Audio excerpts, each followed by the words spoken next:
আল্লাহ মনে হয় বলতে চাইছিল, আমার তাখাইয়ুল ১৬ লক্ষ নবীদেরকে বুঝাইতে চাইছিল যে তোমাদের তো এই পর্যন্ত আসার সুযোগ হয় নাই, আর কোনোদিন হবেও না। তোমাদের কিছু থাকলে বন্ধুর কাছে দিয়া দিও, বন্ধু আসবে, আমি বন্ধুর থেকে নিয়ে নিব। এই জন্যই মনে হয় বন্ধুদেরকে জমা ১৬ লক্ষকে জমা করে দিছেন। ওই মাটি কেন মাটির সাথে মিশতেছে? ওই ফিলিস্তিন কেন মাটির সাথে মিশতেছে বলেন আমাকে, আমাকে যোগ বিয়োগ করে বুঝান। আমি তো চোখে দেখে বলতেছি, কেন ওই জমিন মাটির সাথে মিশা যেতেছে? হাফ লিটার পানির জন্য কেন একটা শিশু জান দিতেছে? একটা রুটির টুকরার জন্য কেন জান দিতেছে? অসহায় মানুষগুলো কেন জান দিতেছে? নারীরা কেন জান দিতেছে? দুনিয়া তাকায় তাকায় দেখতেছে। এই দুরবস্থা কেন? কেন এই দুরবস্থা? আমার কাছে এটা আমার মন বলে, আমি উলামাদের কথা বলতেছি না, প্রত্যেকের কাছে যুক্তি থাকবে।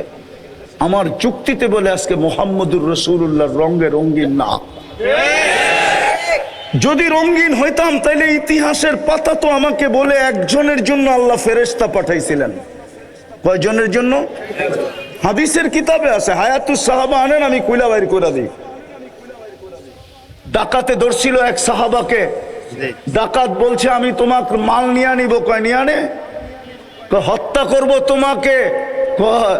ভালো কথা। ইন্না ইলা রাব্বিনা লামুনকালিবুন, আল্লাহর কাছে চলে যাব। বলছে তোর কোনো আশা? যদি তুই বলিস তাইলে 2 রাকাত নামাজ পড়া নেই। তো দ্বিতীয় সেজদার ভিতরে যে চিৎকার দিছিল, ইয়া ওয়াদুদ ইয়া দাল আরশিল মাজিদ ইয়া ফাআলুল লিমা ইউরিদ আসআলুকা বিইজ্জাতিকাল্লাতী লা তুরাম ওয়া বিমুলকিকাল্লাযী লা ইউদাম ওয়া বিনুরিকাল্লাযী মালা আরকানা আরশিক ইয়া মুগীস আগিসনি বলে একটা চিৎকার দিছে। তো চতুর্থ আকাশ থেকে ফেরেশতা নির্বাচিত হয়েছে। দ্বিতীয় চিৎকার দিছে তো 4 আকাশ অতিক্রম করা ফেলছে। তৃতীয় চিৎকার দিছে তো জমিনে আইসা ডাকাতকে জাহান্নামে পৌঁছায় দিছে। সালাম ফিরায় যখন তাকাইছে বলছে তুমি কে? আশ্চর্যের বিষয়, মুস্কি মুস্কি হাসতেছিল ফেরেশতা। চেহারা দিয়া 14 তারিখের চাঁদকে হার মানায়া নূর জলসায়া পড়তেছিল, খোলা তরবারি হাতে ছিল, রক্ত টপটপায়া পড়তেছিল। জিজ্ঞাসা করছে তুমি কে? বলছে আশ্চর্যের বিষয়, ডাইকা আল্লাহ তুমি, আর তুমি জিগাও তুমি কে? বলছে আমার বৈশিষ্ট্য? বলে না, কিয়ামতের সকাল পর্যন্ত আমি জীবিত থাকবো, কিন্তু নামাজটা তোর মতো হইতে হবে। যদি একজনের জন্য ফেরেশতা পাঠাইতে পারে, গাজায় তো 30 লক্ষ ফেরেশতা আসে না কেন? পশ্চিম তীরে তো 30 লক্ষ, টোটাল 60 লক্ষ ফেরেশতা আসে না কেন? সারা দুনিয়ার মুসলমান চোখের পানি জড়াইতেছে, 250 কোটি ফেরেশতা আসে না কেন? আমাকে যুগবিক দিয়া বোঝান, আমি হুজুরদের পায়ে হাত রাখি, বুঝান আমাকে কেন আসে না ফেরেশতা? দুনিয়ার সবচেয়ে বেশি আবাবিল বাস করে ফিলিস্তিনে, আবাবিল পাখি। আমি চোখে দেখিয়েছি, আপনি নেটে দেখেন, আমার কথা নেট গুগল সত্য বলবে। দুনিয়ার সবচেয়ে বেশি ফেরেশতা আবাবিল পাখি ফিলিস্তিনে। আল্লাহ হুকুম দেয় না কেন? দিবে তো দিবে কোত্থেকা? ডেলি সব বাদেই দিলাম, একটাই যদি করতো মুসলমান, 5 বেলা আল্লাহ ডাকে। কে ডাকে? আরে কে ডাকে? কে ডাকে? কয় বেলা ডাকে? কয় বেলা? 90% নারী পুরুষ নামাজ পড়ে না। 90% যুবক বৃদ্ধ নামাজ পড়ে না, অথচ সারাদিন ভোগ করে কাঠটা। টকশোতে বসে আল্লাহর বিরুদ্ধে বলে, কিন্তু বাকশক্তি দেওয়া কার? কে দিছে বাকশক্তি? এটাই তো আল্লাহ বলে আমা আতাইতু কাইনানে তানদুরু বিহা, 2টা চক্ষু কি আমি দেই না যেটা দিয়ে তুই দেখিস? আমা আতাইতু কা উযুনানে তাসমাউ বিহা, 2টা কান কি আমি দেই না যেটা দিয়ে তুই শুনিস? আমা আতাইতু কা লিসানান তানতিকু বি, বাকশক্তি কি আমি দেই না যেটা দিয়ে তুই বলিস? আমা আতাইতু কা আকলান তুমাইয়িজু বি, মেধা কি আমি দেই না যেটা দিয়া বুদ্ধি কি আমি দেই নাই যেটা দিয়ে তুই ভালো মন্দ, ব্রেন কি আমি দেই নাই যেটা দিয়ে ভালো মন্দ বুঝিস? আমা আতাইতুকা কলবান তাতাফাক্কারু বি, দিল কি আমি দেই নাই যেটা দিয়ে চিন্তার বোঝা উঠাস? আমা আতাইতুকা ইয়াদানে তাবতিশু বিহা, দুটো হাত কি আমি দেই নাই যেটা দিয়ে তুই কর্ম করিস? আমা আতাইতুকা রিজলানে তামশি বিহা, দুটো পাও কি দেই নাই যেটা দিয়ে তুই চলিস? কুনতা সগীরা ফাকাব্বারতুক, তুই ছোট ছিলি, বড় তো আমিই করলাম। কুনতা দাঈফা, তুই দুর্বল ছিলি, ফাকাওয়াইতুক, শক্তিশালী সুঠামত্ব তো আমিই দিলাম। কুনতা জাহিলা, তুই তোমার পেটের থেকে অজ্ঞ আসছিলি, ফাআল্লামতুক, শিক্ষা তো আমিই দিলাম। কুনতা মিসকিনা, তুই মার পেটের থেকে নিশ্চয় আসছিলি, ফাআগনাইতুক, তোকে স্বয়ং সম্পূর্ণ তো আমিই করলাম, আমিই তো করলাম। ওই আমিই তো তোকে ডাকতেছি। কে ডাকে পাঁচ বেলা? কয়জন আসে না? কয়জন আসে না বলেন? পাঁচ ওয়াক্তের নামাজি কয়জন? হ্যাঁ, হুজুররা বলুক না, ইমাম মসজিদ চালায় বলুক না, কয়জন? হ্যাঁ, 10% আমি বলছি, 90% আসে না। কে ডাকে? যার বাজেট 24 ঘন্টা আপনি ব্যয় করেন। পায়ে হাত দিয়া বলি, যুবক আসো, ওলামারা এটাই চায়, আর কিচ্ছু চায় না, নাইলে কোনোদিন পরিবর্তন আসবে না। আমি শেষ কথা বলতেছি, ওলামাদের মজলিসে আমি চিনি ইহুদিদের সবচেয়ে গ্রহণযোগ্য কিতাব হলো তালমুদ। তালমুদের চেয়ে গ্রহণযোগ্য কিতাব ইহুদিদের কাছে নাই। আমরা যেরকম কোরআনকে মানি না, কোরআন আমরা মানি না, কোরআনকে বলি মানি না, ওটা দেখাইতে গেলে সময় চলে যাবে। ওরা তালমুদকে এর চেয়ে বেশি মানে। ওই তালমুদে লেখা আছে, যতদিন মুসলমানের জুমার জামাত আর ফজরের জামাত সংখ্যায় সমান না হবে, ততদিন মুসলমানের বিজয়ের পালা শুরু হবে না, না, না, না। যতই আমরা জান দেই, যতই আমরা চিৎকার দেই, আসেন আজকে তওবা করি যে আজকের থেকে ওলামাদের ছত্র ছায়া এসা কনসিডার করছিলেন, কনসিডার। আপনারা মুহাম্মদুর রাসূলুল্লাহ চিনেন না। আমার কাছে সময় নাই, কেননা ওলামায়ে কেরাম নামই দিছে মহাসম্মেলন। বিদায় সম্মেলন বাদ দিয়ে আমি অন্যদিকে যাই কি করে? যদি সিরাতুন নবী হইতো, শানে রাসালাত হইতো, তাহলে আমি চিনাইতাম মুহাম্মদুর রাসূলুল্লাহকে। শানে রাসালাত তো দেয় নাই, সিরাতুন নবী তো দেয় নাই, দিছে কি?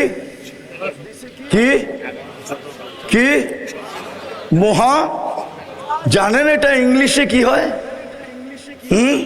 সারা দুনিয়ার স্যাটেলাইট এখন এইখানে, বিশ্বাস আপনারা করবেন না আমার কথা। ইংলিশ করলে হয় ইন্টারন্যাশনাল ইসলামিক কনফারেন্স। সারা দুনিয়ার কান খাড়া হয়ে গেছে। রায়ের বাজারে ইন্টারন্যাশনাল ইসলামিক কনফারেন্স, না জানি আমাদের বিরুদ্ধে কি বলে, না জানি কি ঘোষণা আসে, না জানি কি দামাল হয়, না জানি কি ডোল পিটানো হয়, না জানি কি তুফান চলে, না জানি কি সাইক্লোন আসে। রাগ হয় না,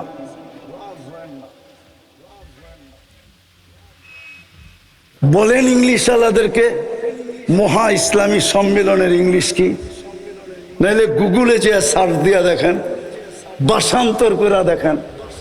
আপনারা মুহাম্মদুর রাসূলুল্লাহ আমরা চিনি না। আসেন তওবা করি, ওলামাদের ছত্র ছায়ায় আসি। ওই রসুল যিনি কনসিডার করতে করতে এইখানে আসছেন, মান তামাসসাকা বিসুন্নতি ইনদা ফাসাদি উম্মতি ফালাহু আজরু মিয়াতি শাহীদ। একটা সুন্নতকে যদি আমার আঁকড়ায় ধরে রাখো, যেই সময় আমার সুন্নত ঘৃণিত হবে, বঞ্চিত হবে, লাঞ্ছিত হবে, অবহেলিত হবে, দীক্ষিত হবে, ওই সময় যদি একটা সুন্নতকে গলার মালা বানায় রাখো, তো আমি নবী তোমাদেরকে প্রতিশ্রুতি দিতেছি 100 শহীদের মালা পড়ায়া দিব। বিদায় চলেন আমরা তওবা করি। করবেন কে কে? বলেন আল্লাহ অতীত থেকে তওবা করলাম,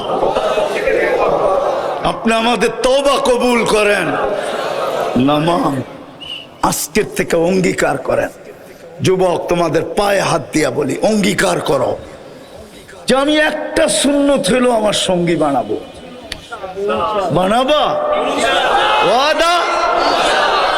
সর্বশেষ শুধু আমরা নামাজ পড়বো না, যত দ্রুত আমরা জুমার ফজরকে সংখ্যায় সমান করে দিতে পারবো, যত দ্রুত তত দ্রুত আমাদের বিজয়ের ফেলা করতে থাকবে।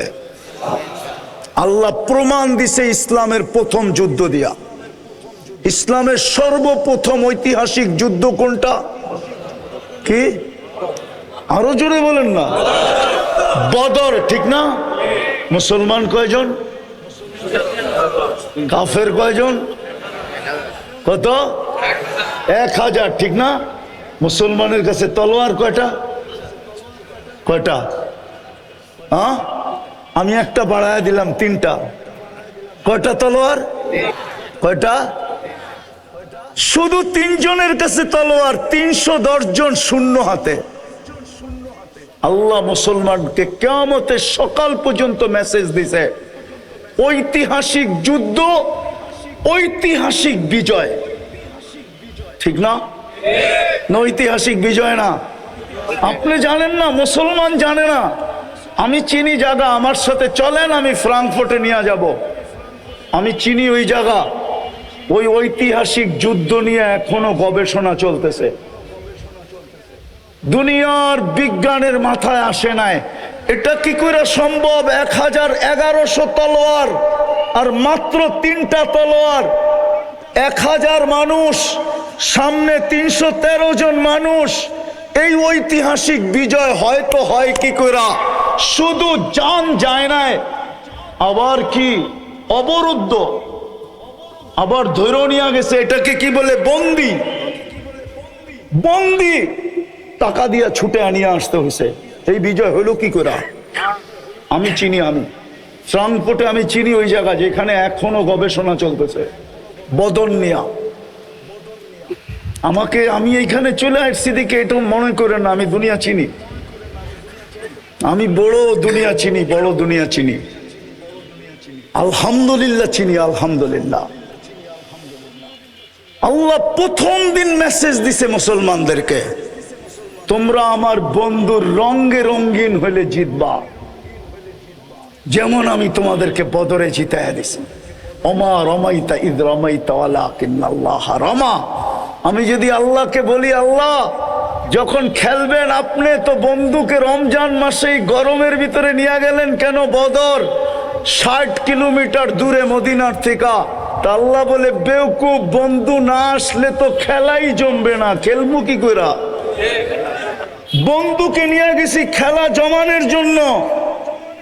দ্বিতীয় জবাব আল্লাহ দিতেছে, বেওকুফ, দর্শক না হইলে বলে খেলা জমে না।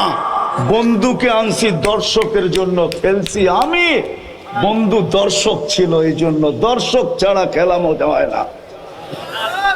জমানের জন্য আর দর্শক হিসাবে বন্ধুকে নিয়ে আসছি, খেলছি তো আমি। কিয়ামতের সকাল পর্যন্ত আমি খেলবো, তোমরা বন্ধুর রঙে রঙিন হয়ে দেখাও, শর্ত পুরা করে দেখাও। বরবেন মসজিদ পাক্কা? হ্যাঁ, নামান এই আলেম ওলামাদেরকে সঙ্গে নিয়ে শুরু করেন যাত্রা। আপনারা শুধু রায়ের বাজারটাকে মডেল বানান আগে, আপনাদের দেখা দেখি সারা দুনিয়া মডেল হবে ইনশাআল্লাহ, সুম্মা ইনশাআল্লাহ। আমি একটা দেশ চিনি যেই দেশে বেনমাজি নেই, আমি ওই দেশে 6 বার গেছি, 6 বার। আল্লাহ আমাকে দুনিয়ার জঙ্গলও দেখাইছে, আবার হোয়াইট হাউসও দেখাইছে, আফ্রিকার জঙ্গলও দেখাইছে, আবার প্যারিসের কুকুরের 7 স্টার হোটেলও দেখাইছে। প্যারিসে কুকুরের জন্য 7 স্টার হোটেল আছে। আপনার মনে হয় মানবেন না, ঠিক না? বিদেশে যাওয়ার সময় প্লেনে কুকুর নিয়ে যায় না, তো কুকুরকে হোটেলে রেখা যায়। 2 বেলা শ্যাম্পু দিয়া গোসল করায়, আর কুকুর বয়া বয়া কার্টুন দেখে আর দামি দামি বিস্কুট খায়। বিশ্বাস মনে হয় না, ঠিক না? গুলশান 1 নম্বর একটা দোকান আছে কুকুরের বিস্কিট, যায় দেখেন 1 প্যাকেট বিস্কিটের দাম কত। আর রায়ের বাজারে আইসা এনার্জি 1 কার্টন কিনতে পারবেন 1 প্যাকেটের দাম দিয়ে। আমি বলে দিলাম, আপনি পরীক্ষা করে দেখুন। আল্লাহ আমাকে অডিও দেখাইছে। যাদেরকে স্টেজে দাঁড় করায় রাখছেন, আমি লিখি নাই, জালালউদ্দিন সুয়ুতী রহমতুল্লাহ আলাইহি লিখছেন, এই উম্মত কিয়ামতের দিন আল্লাহর পাশে স্টেজে দাঁড়াবে। এই উম্মত আসামি না, এই উম্মত তো সাক্ষী। সাক্ষী আসামির জায়গায় দাঁড়ায় না, সাক্ষী তো জজের পাশে দাঁড়ায়। জান কোর্টে যায় দেখা আসেন, এই উম্মত আল্লাহর পাশে দাঁড়াবে। এত বড় মর্যাদা। ওই রসুল যে আমাদের জন্য 23 বছর চোখের পানি থামতে দেন নাই, মৃত্যু লগ্নে দুনিয়ার থেকে যাওয়ার সময় যার চোখে পানি, জিবরিল জিজ্ঞাসা করছে, এখনো কাঁদেন? আতাবকি ওয়া আনতা ইলা রফিকিল আলা, এখনো কাঁদেন? যাবেন আল্লাহর কাছে। আল্লাহ তো অপেক্ষা আছে, আল্লাহু ইয়ান্তাযিরুক। আকাশে ফের খুশির বন্যা চলতেছে, ফেরেশতা একজন আরেকজনকে সুসংবাদ দিতেছে, হাবিব ইয়াসিলুল হাবিব, বন্ধু আজকে বন্ধুর কাছে চিরদিনের জন্য চলে আসবে। ওই সময় চোখে পানি। আমি তো বুঝাইতে পারতেছি না, নাহলে আমার মনে চায় আমি যুবকদেরকে পাগল বানায় দিই যে তোমার জন্য চোখে পানি। আল্লাহ জবাব দিছেন, বন্ধু আমি দেখা রাখবো। আল্লাহর রসুলের অনুরোধ ছিল, ফামান লিবাদি লি উম্মতি, আমার পরে উম্মতকে কে দেখা রাখবে? আল্লাহ জবাব দিছে, আমি দেখা রাখবো। লা আতরুকু উম্মাতাকা ওয়ারদা ওয়াহদা ওয়ালা ফারদা, আমি দেখা রাখবো। এখনো তো কবরে কাঁদেন, আমি পুরা টিম নিয়ে আসতে পারি এখানে, পুরা জামাত এক স্বপ্ন দেখছেন। আল্লাহর রসুল হাতিমে কাবায় কাঁদতেছেন, বলছে, ইয়া রাসূলুল্লাহ কাঁদেন কেন? বলছে, বাংলাদেশের উম্মতের জন্য কাঁদি। আমার বাংলাদেশের উম্মতের ঈমান ছিনায় নিয়ে যাইতেছে। কেউ স্লোগান দিতেছে, ভাঙ্গা ঘরে থাকবো না, স্বামীর কথা মানবো না। এক একজনে এক এক স্লোগান দিয়ে আমার উম্মত নিয়ে যেতেছে। আমি লেখি না, আবুল সামরকান্দি লেখছেন। আঙ্গুল উঠাইলে ওনার উপরে উঠান। হুজুররা যদি বলে কিতাবের নাম বলেন, এত তাড়াতাড়ি কিতাবের নামও বলবো না, কেন আমি অনেক খুঁজা পাইছি। তো আপনি পাম দিয়ে স্টেজে কিতাবের নাম লয়ে যাবেন, এত চালাক, এত। আমার টায়ারের ভিতরে কোনো টিউব নাই, পাম দিলে কোনো লাভ হবে না। সেটা পুরাটাই টায়ার, এটার ভিতরে বাতাস ঢোকেই না। আবুল সামরকান্দি রহমতুল্লাহ আলাইহি লেখছেন, শোনার মতো কিন্তু। আল্লাহ রসুল কবর থেকে উঠবেন, ওহুয়া ইয়াবকি ওয়া ইয়াকুল রব জিবরিল আইনা উম্মতি। ময়দান তো খালি, আমার উম্মত কোথায়? আজকে আমার সমাজকে দেখতেছি একটা ছোট ইউনিয়ন পরিষদের পদ পাওয়ার জন্য, একটা ওয়ার্ডের পদ পাওয়ার জন্য, ছোট একটা নেতৃত্বের পদ পাওয়ার জন্য জান দিতেও রাজি, নিতেও রাজি।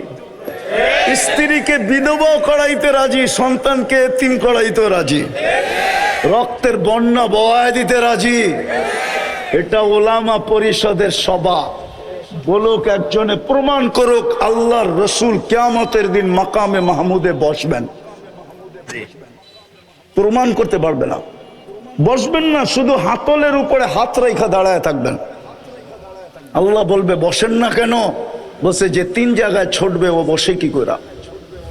আমি তো উম্মতকে অঙ্গীকার দিয়ে আসছি, হাউজে কাউসারে উম্মত যেন অপেক্ষা না করে, আমি অপেক্ষা করব। পিপাসিত উম্মত আসতে দেরি, পানি পান করাইতে দেরি করব না। আমি তো হাউজে কাউসারে ছুটবো, এখানে বসবো কখন? আল্লাহ বলছে তারপর, বলে তারপর তো মিজানে দৌড়াবো আপনার প্রতিশ্রুতিগুলা কাজে লাগানোর জন্য।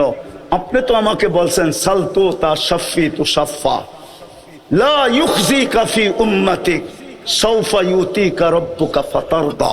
আমি 4টেই শুনাইলাম। আপনি আমাকে অঙ্গীকার দিছেন, পাল্লা না ঝুঁকলে আমি কাজে লাগায় পাল্লা ঝুঁকায় দিলেন।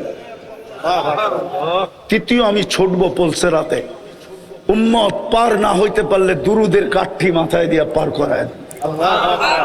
আমি লিখি না, ইমাম কর্তুবী রহমতুল্লাহ আলাইহি লেখছে, ওনার কিতাব পড়ে দেখেন। যেই রসুল পাবে না আজকে, ওই রসুলের রঙে আমরা কতটুকু রঙিন। রায়েরবাগের বাজারের মানুষ, একটা কথা বলি ওলামাদের সামনে, আল্লাহ নিজের নাফরমানি সইতে পারে, বন্ধুর নাফরমানি সইতে পারে না। কসম খোদার। প্রমাণ চাবেন? তাহলে আমি প্রমাণ দেই, জানি না বুঝবেন কিনা। 360টা মূর্তি বাইতুল্লাহর উপরে ছিল, কিচ্ছু বলেন নাই। তোপ চলতেছিল, ল্যাংটা উলঙ্গ, কিচ্ছু বলেন নাই। আল্লাহর ঘরের চত্বরে বৈশা 360-এর পূজা বলতে হইতেছিল, কিচ্ছু বলেন নাই। কিন্তু আবু লাহাব আঙ্গুল উঠাইতে দেরি, জিবরিল আলাইহিস সালামকে 1 সেকেন্ড দাঁড়াইতে দেন নাই, ছুটায়া দৌড়ায়া পাঠায়া দিছেন, যাও জিবরিল, আমার বন্ধুর উপরে আঙ্গুল উঠছে, বাইতুল্লাহর উপরে 360 মূর্তি মেনা নিছি, উলঙ্গ তপ মেনা নিছি, চত্বরে বৈশা গায়রুল্লাহর পূজা মেনা নিছি। আবু লাহাব কিন্তু এখন উঠায়া দিছে আঙ্গুল আমার বন্ধুর উপরে। ওই যে শোনো, চিৎকার দিয়া বলতেছে, তাব্বান লাকা সাইরাল ইয়াউম, বলতে দেরি, সূরা তাব্বাত ইয়াদা নাযিল হইতে দেরি হয় নাই। আল্লাহ কিয়ামত পর্যন্ত বুঝাইছে বন্ধুর নাফরমানি সইব না। আজকে বলেন 90% মুসলমানের দেশ, নবীর আদর্শ কতটুকু আমাদের জীবনে ঘৃণিত, কতটুকু অবহেলিত, কতটুকু লাঞ্ছিত, কতটুকু বঞ্চিত। কোরআন বলে, দুজগীরা বলবে জান্নাতীদেরকে, আন আফিদু আলাইনা মিনাল মা, পানির একটু ছিটা দাও, ছিটা। আল্লাহ দিতে দিবে না, কেননা জান্নাতের পানির ছিটা দুজগের আগুন খালাস না, খালাস না? হ্যাঁ মানেন? হ্যাঁ সত্য তো। যদি জান্নাতের পানি এরকম হয় তো হাউজে কাউসার তো এর চেয়ে বেশি। ইন্না আতাইনা কাল কাউসার। আল্লাহ তো বলে, বন্ধু আপনাকে সম্মানিত করছি আমি কাউসার দিয়া, খায়রে কাসির। আর হাউজে কাউসারও বলতে পারেন, ওটার ভিতরেই খায়রে কাসির।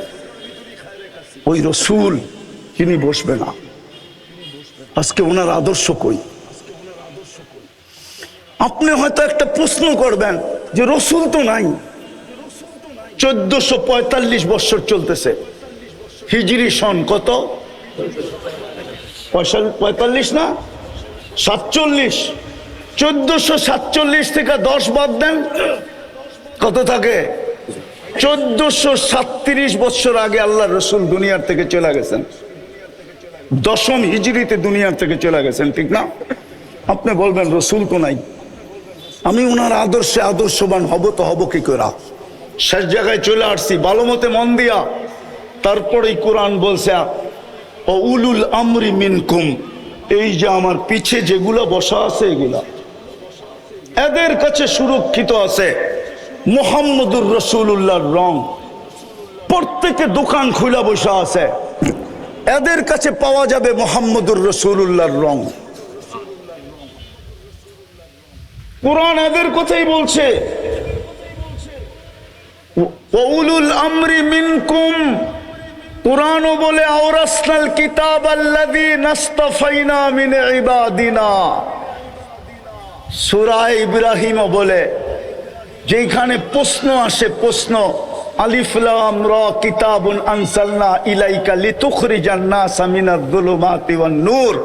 আমি আল্লাহকে প্রশ্ন করতে পারি, আল্লাহ, ও আল্লাহ, বন্ধুকে তো বলতেছেন কিয়ামতের সকাল পর্যন্ত মানুষকে অন্ধকার থেকে আলোর দিকে বাহির করার জন্য পাঠাইলেন, বয়স তো দিলেন 63 বছর, 2-4 হাজার বছর বয়স দিলে অসুবিধা কি ছিল? তাইলে তো মনকে বুঝাইতাম কোরআনের এই আয়াত ঠিক আছে, মনে হয় বুঝাইতে পারি না। বয়স তো দিলেন 63, বলতে তো আছেন কিয়ামতের সকাল পর্যন্ত জমানা, ঠিক না? বয়স কত? 2-4 হাজার বছর দিতেন, পরিদিত সারা দুনিয়া কিন্তু দুনিয়ার সফরে তো তবুকের আগে যান নাই। কমসে কম সুলাইম আরশের সফরে গেছে, এটা আমি মানি, কিন্তু জমিনি সফর তো তবুকের আগে করেন নাই।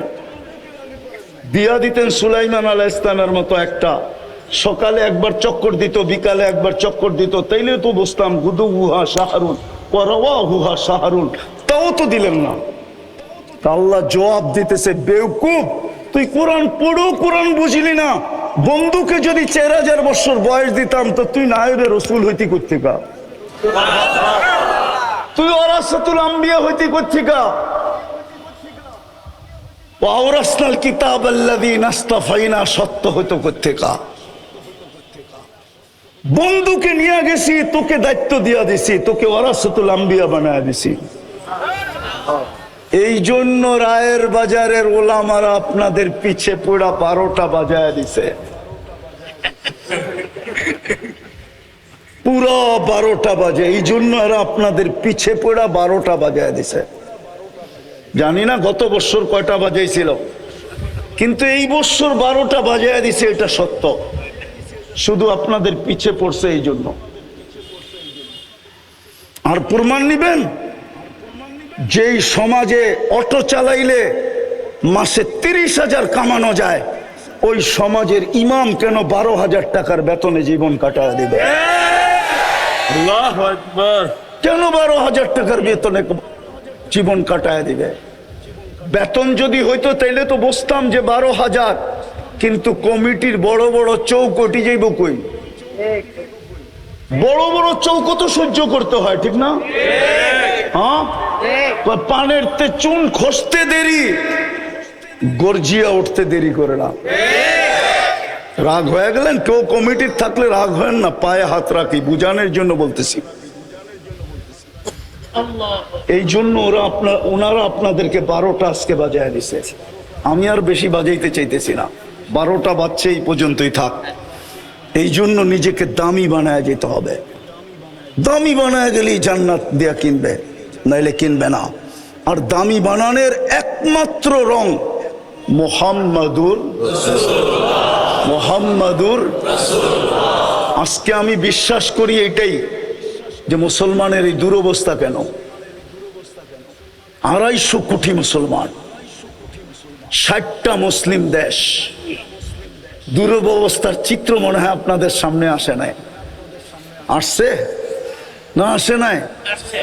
যদি দুরবস্থার চিত্র না আসতো মিডিয়ায়, তাহলে আমার যুবকরা কোনোদিন নেটে দেখা চুল কাটতো না। ওরা তো দেখে মুসলমানের কোনো দাম নাই, ওরা সারা দিন অনলাইনে দেখতে থাকে। এই জন্য ওরা জন্ম নিলেও ইসলামের প্রতি দাবিত না। আমার শিক্ষিত সমাজ দেখতেছে ইসলামের কোনো দাম নাই, দুনিয়ার চোখে কোনো দাম নাই। এই জন্য ওনারা ইসলামকে দাবিত হয় না, বরং অন্যেরা দাঁত দেয় তো দেয়, আবার ওনারাও ইসলামের উপরে সিল মারে। হুজুর দেখলেই কয় সন্ত্রাসী, মাদ্রাসা দেখলেই কয় জঙ্গি, যদিও আজ পর্যন্ত প্রমাণ করতে পারে না। আলহামদুলিল্লাহ, আমি আর এটা আলোচ্য বিষয় না। মুসলমানের এই দুরবস্থা কেন? দুনিয়ার সবচেয়ে বড় টাকা মুসলমানের কাছে। কুয়েতের দিনারের চেয়ে তো বড় কোনো টাকা দুনিয়াতে নাই। 1 টাকার বিপরীতে $5 পাওয়া যায়। আমি বাংলায় বলতেছি, বাংলায়। আমি অহংকার করে বলতেছি না, আমি 103টা দেশ দেখছি। আমি আপনাদের উন্নত দুনিয়ার খানি আমি নিউজিল্যান্ড দেখি নাই, বাকি সব দেখা শেষ আমার। 7 মহাদেশ দেখা শেষ। এই জন্য বলতেছি, সমস্ত মুসলমান দেশও যদি মাটিতে মিশা যায় আমার যোগ বিয়োগ মিলবে, কিন্তু ফিলিস্তিন যে মাটিতে মিশা যেতেছে আমার যোগ বিয়োগ মিলে না। আমার যোগ বিয়োগ মিলে না কেন? আমি মিডিয়ায় দেখা বলতেছি না, আমি 15 বছর আগে 2 চোখে ফিলিস্তিন দেখা আসছি। 2010-এ ফিলিস্তিনের কোনো গলি নাই যে গলি সাক্ষী না দিবে। মক্কা, মদিনা আর ফিলিস্তিন, এই 3টা মিটা, এই যোগ বিয়োগ আমার মিলবে না। কেননা ফিলিস্তিন মিলবে না কেন জানেন? আমি জানি ইব্রাহিম আলাইহিস সালাম কোথায় ঘুমায়। আমি ওয়াদিয়ে খলিল চিনি চিনি চিনি। যেখানে ইব্রাহিম আলাইহিস সালাম ঘুমায় ওই মহল্লাটাকে বলা হয় ওয়াদিয়ে খলিল। আমি চিনি মুসা আলাইহিস সালাম কোথায় ঘুমায়, যেটাকে বলা হয় ওয়াদিয়ে মুসা। আমি চিনি শুআয়ব আলাইহিস সালাম ওনার শ্বশুর মুসা আলাইহিস সালামের শ্বশুর কোথায় ঘুমায়। আমি চিনি, শুধু চিনি না, ওই কবরে যায় জিজ্ঞেস করে না যে আমি গেছিলাম কিনা। হইতে পারে কবর থেকে বলবে আসছিল, সালাম দিয়া গেছে। আমি চিনি মুসা আলাইহিস সালামের শিষ্য ইউশা বিন নুন আলাইহিস সালাম কোথায় ঘুমায়, আমি চিনি। আমি চিনি আইয়ুব আলাইহিস সালাম দুপুরে কোথায় আরাম করতেন, আমি চিনি। 70 জন নবীর কবর চিহ্নিত আছে, আমি চিনি। 45,000 সাহাবাদের কবর ফিলিস্তিনে।